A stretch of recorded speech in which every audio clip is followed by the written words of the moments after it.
रेवंशर एक छोटा सा पुराना शहर था जहां लोग सदियों से एक ही डर की छाया में जी रहे थे। प्रतिबंधित जंगल। वहां जाने की हिम्मत कोई नहीं करता था। कहते थे जो वहां गया वह कभी वापस नहीं आया। लेकिन लेना को यकीन नहीं था। एक रात जब चांद धुंध में छिपा था और हवा में अजीब सी सरसराहट थी, लीना ने जंगल में कदम रखा।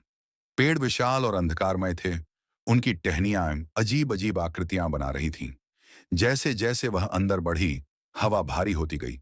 अचानक सामने एक रोशनी झिलमिलाई, एक सोने जैसी चमक। लीना की धड़कन तेज हो गई। वह रोशनी की ओर खींचती चली गई। एक खुली जगह पर वह रुक गई। वहां एक स्त्री खड़ी थी, दिखने में सामान्य, लेकिन उसकी आंखें खाली। उसके पैरों के पास एक लालटेन जल रही थी, जिसकी रोशनी सुनहरी चमक में बदल रही थी।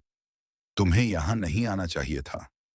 महिला की आवाज फुसफुसाहट जैसी थी। लीना का शरीर ठंडा पड़ गया। तुम कौन हो? महिला ने कोई जवाब नहीं दिया। लेकिन तभी लीना की कलाई में जलन होने लगी। उसने अपनी कलाई देखी।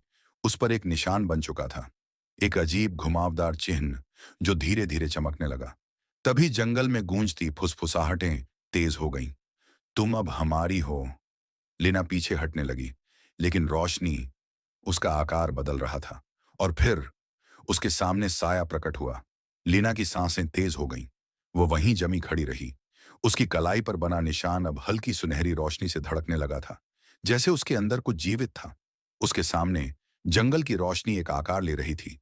वह कोई इंसान नहीं था, वह साया था, लंबा, विकृत, सुनहरे प्रकाश से चमकता हुआ। कोई चेहरा नहीं, कोई विशेषता नहीं, बस एक आकृति जो उसे घूर रही थी। जंगल के पेड़ हिलने लगे। हवा में एक धीमी गूंज उठी। तुम हमारी हो। लीना का दिल तेजी से धड़क उठा। नहीं, मैं यहां नहीं रहूंगी। उसने पीछे हटने की कोशिश की, लेकिन उसके पैर जमीन में धंसने लगे। नीचे देखा, जमीन उसे निगल रही थी।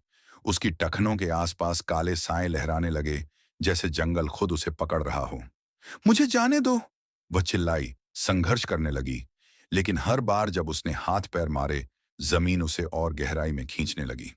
महिला, जो अब भी वहीं खड़ी थी, ने गहरी सांस ली और कहा, तुम जा सकती हो। लीना ने आशा से उसकी ओर देखा, लेकिन एक शर्त पर। लीना की सांस अटक गई। क्या? महिला ने उसकी ओर इशारा किया। अब यह जंगल तुम्हें याद रखेगा। लीना ने अपनी कलाई की ओर देखा। निशान और तेजी से चमकने लगा। तुम्हें जाने देंगे, महिला फुसफुसाई, पर तुम एक दिन वापस आओगी। अचानक उसकी पकड़ ढीली हो गई। हवा बदल गई। जंगल अब उतना भारी महसूस नहीं हो रहा था। लीना ने खुद को पीछे धकेला और एक ही झटके में वह जमीन से आजाद हो गई। जंगल की गूंज अब भी उसके कानों में थी, लेकिन अब सब कुछ शांत हो चुका था। और फिर अंधकार। जब उसकी आंखें खुलीं, तो वह रेवनशायर में थी। क्या यह सब एक सपना था? लेकिन जब उसने अपनी कलाई देखी, निशान अब भी वहीं था, और वह धीरे धीरे सुनहरे रंग में चमक रहा था। लीना का शरीर पसीने से भीगा हुआ था। वह अपने कमरे में थी, लेकिन उसकी कलाई पर मौजूद चमकता निशान अब भी यह साबित कर रहा था कि जो कुछ हुआ वह कोई सपना नहीं था। रेवनशायर की गलियों में हलचल थी, लेकिन लीना को सब कुछ अजीब लग रहा था। वह बचकर आ तो गई थी, लेकिन उसके भीतर एक अजीब सी बेचैनी थी। जंगल से आई वह फुसफुसाहट अब भी उसके कानों में गूंज रही थी। तुम हमारी हो। वह सिर झटक कर उठी और आईने में खुद को देखा। उसकी आंखों के नीचे गहरे काले घेरे थे, जैसे उसने कई दिनों से सोया न हो। और फिर उसने एक भयानक चीज देखी। आईने में उसका अक्स देर से हिला। उसका दिल जोर से धड़क उठा।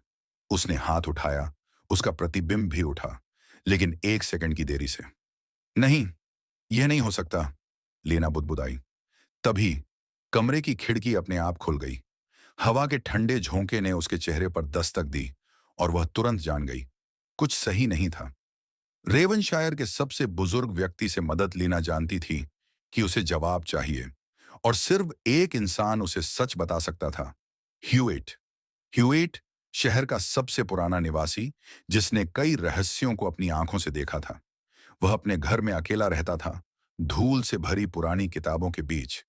लीना तेजी से उसके घर पहुंची और दरवाजे पर जोर जोर से दस्तक देने लगी। कोई जवाब नहीं। उसका दिल डूबने लगा।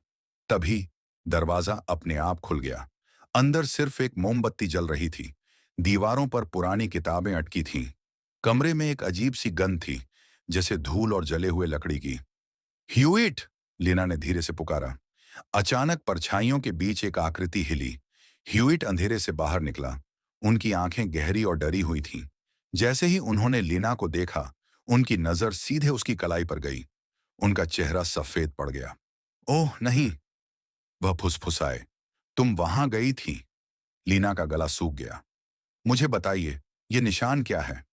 ह्यूइट ने अपनी कांपती उंगलियों से उसकी कलाई पकड़ी और उसे गौर से देखा। यह एक बंधन है, उन्होंने धीमे स्वर में कहा। इसका मतलब है कि जंगल ने तुम्हें चुन लिया है। लीना के दिल में हलचल मच गई। लेकिन मैंने वहां से भागकर अपनी जान बचाई थी, वह बोली। ह्यूइट ने उसकी आंखों में देखा और उनके शब्दों ने उसकी आत्मा को झकझोर दिया। तुमने जंगल को छोड़ा, लेकिन क्या जंगल ने तुम्हें जाने दिया? लीना की सांसें तेज हो गईं। निशान एक चेतावनी नहीं है लड़की। ह्यूइट की आवाज भारी थी। यह एक आग्रह है। जंगल एक दिन तुम्हें वापस बुलाएगा, और इस बार तुम वापस जाकर लौट नहीं पाओगी। भयानक संकेत कमरे में अचानक ठंडक बढ़ गई। मोमबत्ती की लौ कांपने लगी। तभी एक धीमा लेकिन स्पष्ट थक थक सुनाई दिया। दरवाह लीना की सांसें रुकी हुई थीं। वह कमरे में खड़ी थी और उसके ह्यूइट तुरंत पीछे हटे। उनकी आंखों में डर साफ झलक रहा था। ये यहां तक आ गया? उन्होंने घबराकर कहा। लीना की रीढ़ में ठंड दौड़ गई। फिर से दस्तक हुई, लेकिन यह दस्तक बाहर से नहीं, बल्कि घर के अंदर से आ रही थी। कमरे के अंधेरे कोने से लीना ने धीरे से सिर घुमाया और देखा कि वहां सुनहरी रोशनी झिलमिला रही थी।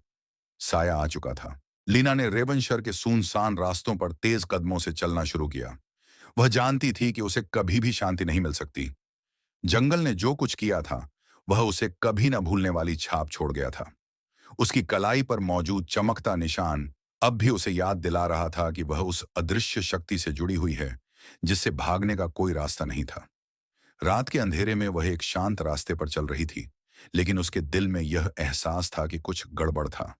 वह पूरी तरह से मुक्त नहीं हो सकती थी। जंगल, जो अब तक उसे शिकार बना चुका था, कभी भी उसे वापस बुला सकता था। अचानक वह आवाज लीना का दिल जोर जोर से धड़कने लगा। वह धीरे धीरे मुड़ी और देखा, वह सुनहरी रोशनी फिर से उसकी तरफ बढ़ रही थी। तुम लौट आई हो, एक गहरी भयावह आवाज गूंज उठी। लीना की आंखों में आतंक था, लेकिन उसने खुद को संभाला। यह वही आवाज थी जो उसने जंगल में सुनी थी। वही चेतावनी, वही निशान। मैंने तुम्हें छोड़ दिया, लीना चिल्लाई। मैंने तुम्हारी गिरफ्त से खुद को बचाया। लेकिन जवाब में एक धीमी कटी हुई हंसी गूंजी। तुमने कभी हमें छोड़ा नहीं, तुम हमारी हो। लीना ने देखा, उस सुनहरी रोशनी में एक आकृति उभरी। वह महिला जो जंगल में थी, और उसके पीछे वही विकृत साया खड़ा था। यह साया अब उसे घेरने लगा, धीरे धीरे उसकी ओर बढ़ते हुए। वापसी का समय लीना ने अपनी कलाई की ओर देखा। वह निशान अब तक चमक रहा था, जैसे जंगल खुद उसे वापस मांग रहा हो। लेकिन लीना ने एक आखिरी बार अपने भीतर से ताकत निकाली। उसने गहरी सांस ली और खुद को शांत किया। वह जानती थी कि यह उसका अंतिम संघर्ष था। साया और महिला ने कदम बढ़ाए, लेकिन लीना ने उन्हें चुनौती दी। तुम मुझसे कभी नहीं जीत सकोगे। उसने अपनी आंखें बंद की और अपनी आत्मा को पूरी तरह से ताकतवर बनाने की कोशिश की। अचानक जंगल की पूरी शक्ति ने उसे घेर लिया, लेकिन वह इस बार डरने वाली नहीं थी।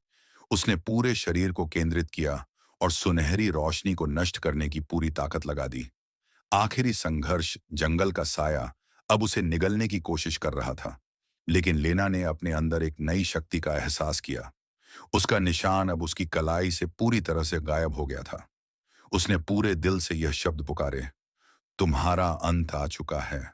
सुनहरी रोशनी बिखरने लगी और साया धीरे धीरे टूटकर गायब हो गया। नई शुरुआत। लीना ने अपनी आंखें खोली। वह एक अंधेरे जंगल के बीच खड़ी थी। सब कुछ शांत था, कोई आवाज नहीं, कोई हलचल नहीं। फिर धीरे धीरे उसने महसूस किया कि वह अब जंगल में नहीं है। वह रेवनशायर की सड़कों पर खड़ी थी। उसने धीरे से अपनी कलाई देखी। निशान अब पूरी तरह से गायब था। वह बाहर निकली और उसकी आंखों में एक नई शांति थी। वह जानती थी कि वह अब मुक्त है, लेकिन जंगल और उसका साया हमेशा उसके साथ रहेंगे। जंगल ने उसे एक बार पकड़ने की कोशिश की, लेकिन अब वह सशक्त थी और वह जानती थी कि वह अब उसे कभी वापस नहीं जाने देगी। लेकिन क्या वह सच में मुक्त हो पाई थी, या जंगल ने उसका पीछा करने का वादा किया था? कभी कभी काले साए हमें छोड़ते नहीं, हम उन्हें सिर्फ ढूंढने के लिए अपनी याद